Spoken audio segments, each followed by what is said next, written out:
Question 116. What does it mean to say that the Holy Spirit has spoken through the prophets?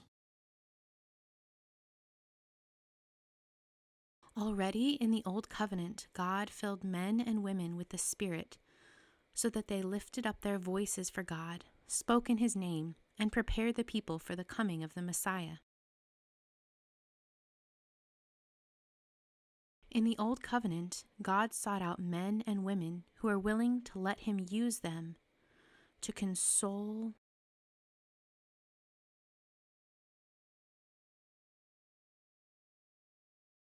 lead, and admonish His people to enter into relationship with Him. It was the Spirit of God who spoke through the mouth of Isaiah, Jeremiah, Ezekiel, and other prophets. John the Baptist, the last of these prophets, not only foresaw the coming of the Messiah, he also met Him and proclaimed Him as the liberator from the power of sin.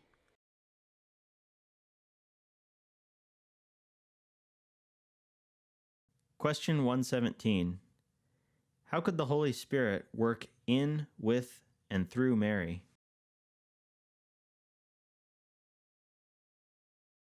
Mary was totally responsive and open to God.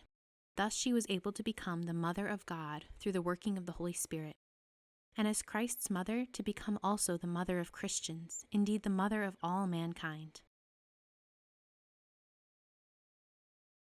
Remember the incarnation when Jesus became human? Mary made it possible for the Holy Spirit to work the miracle of all miracles, the incarnation of God.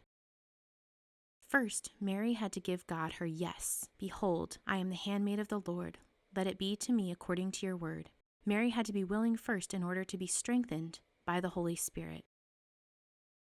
When she went with Jesus through thick and thin, even to the foot of the cross. When Jesus was crucified, He told His beloved disciple St. John that Mary was now St. John's mother. St. John represents us, which means Mary is also our mother. Mary was open to the Holy Spirit, so the Holy Spirit was able to work in her. To imitate Mary, we can ask her to help us to be open to the Holy Spirit.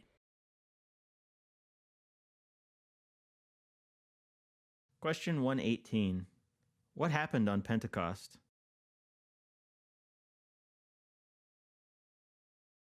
"50 days after His resurrection, the Lord sent the Holy Spirit down from heaven upon His disciples. The age of the church began. On Pentecost, after Jesus' ascension,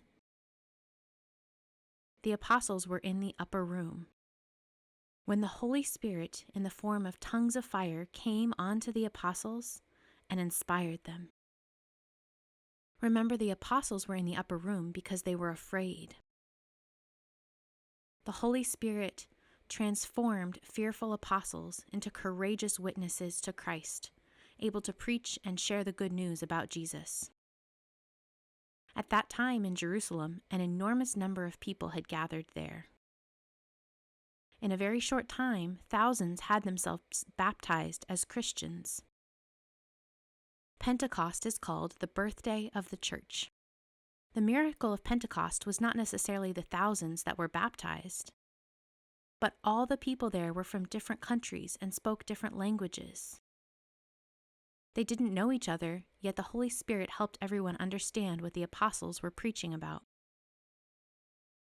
That shows the church is truly universal. The term Catholic comes from the Greek word katholon, which means universal.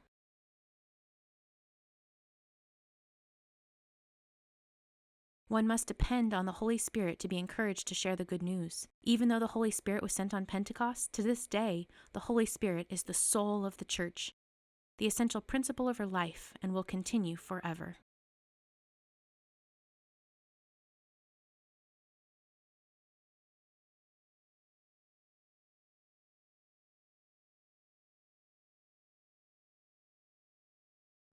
Hi, I'm Katie Locus. This is my sign name. I'm from the Archdiocese of Kansas City in Kansas. Thank you so much for watching our video this week. Hope to see you again next week. Bye!